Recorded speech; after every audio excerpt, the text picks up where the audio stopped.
Like with every story, my story has a beginning, a middle, and an end. It has its heroes and villains. You might find my story to be funny, tragic, boring, or inspiring. However you take it, it's not a perfect story, but it's my story. Mine starts from birth. I was born on the 6th of March in 2002 at Kaiser Wilhelmina Creek to two Filipino-American parents. I'm the eldest of 3 kids. I attended St. Patrick's School for my elementary and middle school education. While at St. Patrick's, I didn't have many friends. I was the lonely kid in the corner. After I graduated from St. Patrick's, I continued my education by attending Salesian College Preparatory. At Salesian, I learned the importance of sharing your voice and talent through academics, the arts, and athletics. From day one, I wanted to get involved with student life and be someone, unlike at St. Patrick's. I joined the cross-country team, basketball team, and golf team. I was part of many clubs throughout my 4 years. I was sophomore class president and student body president. I was also part of the campus ministry leadership team and Asian Pacific Islander leadership team. Due to being so involved, by the end of my Salesian journey, I learned a lot about myself. I am an INFJ. I have a complex character with an unusual range of talents. I put too much responsibility on my shoulders. I am deeply concerned about my friends, and when someone needs me, I am the first one to be there. I have accomplished many things while at Salesian, but there are 3 experiences that have shaped my Salesian journey. In December of my sophomore year, I worked on my first Project Santa. In March of my junior year, I was part of the stage crew for the musical. In May of my junior year, I created a stop-motion short for my Art 1 spring final. These experiences have shaped me to who I am today, and here's why. For our Art 1 spring final, Dr. Senga let us choose our final. For my project, I chose to create a Lego stop-motion. I wanted to tell a story that I heard during the summer of 2017. I was at a Salesian conference called Silk, and one of the adult leaders told us a story of a blind man living on the streets and how no one helped him. I then wrote what I remembered from the story, and different perspectives came to be. I drew out the storyboard, and Dr. Senga approved my project. From there, I got right to work. At home, I put the characters together, built the scenes, and gathered some props.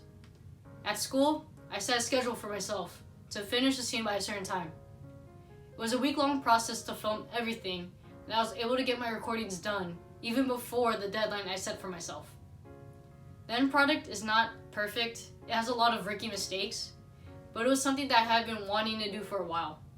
Through this, I learned how to create my own movie, from the writing to the filming to the editing.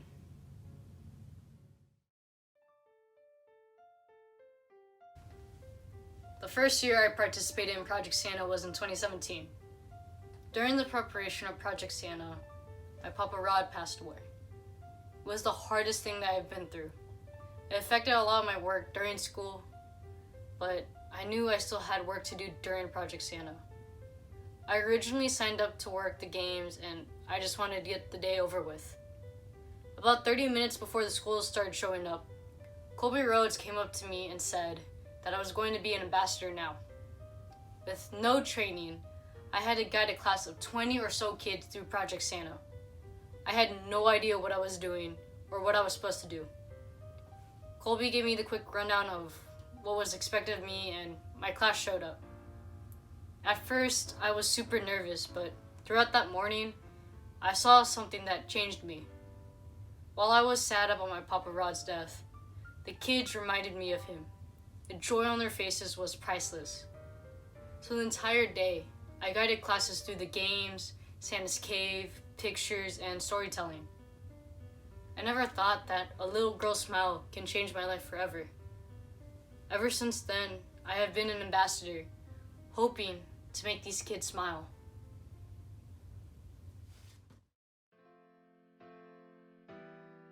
My junior year, I remember asking a few of my friends who were already involved in All Night Strut to see if I could help me backstage.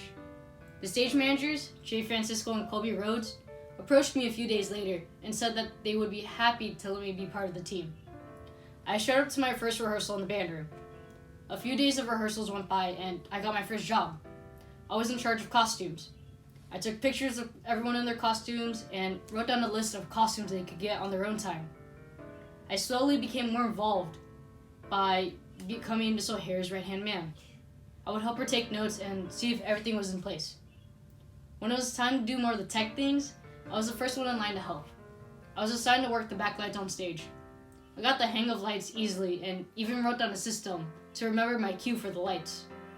Since I was going to be backstage, I had to make sure people had their props or replace them if they lost it.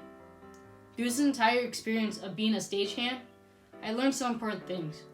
You need a cool and calm demeanor if you want to be backstage. It gets stressful, especially if something goes wrong. Luckily, I was quick on my feet and worked with what I had.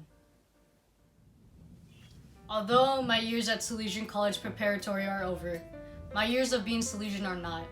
Salesian taught me to continue to bring love everywhere I go, welcoming those who feel unloved and unwanted, helping them feel like they do belong.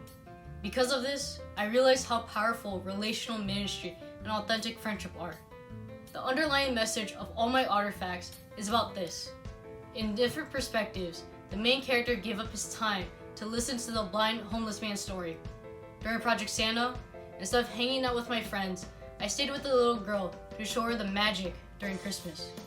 Throughout All Night Strut, I realized how important a bond is between people. I will always remember the time I spent at Salesian, because it was real. I spent time there, I made friends there. It is a part of me, and I know no matter what, there is always a way back to Salesian.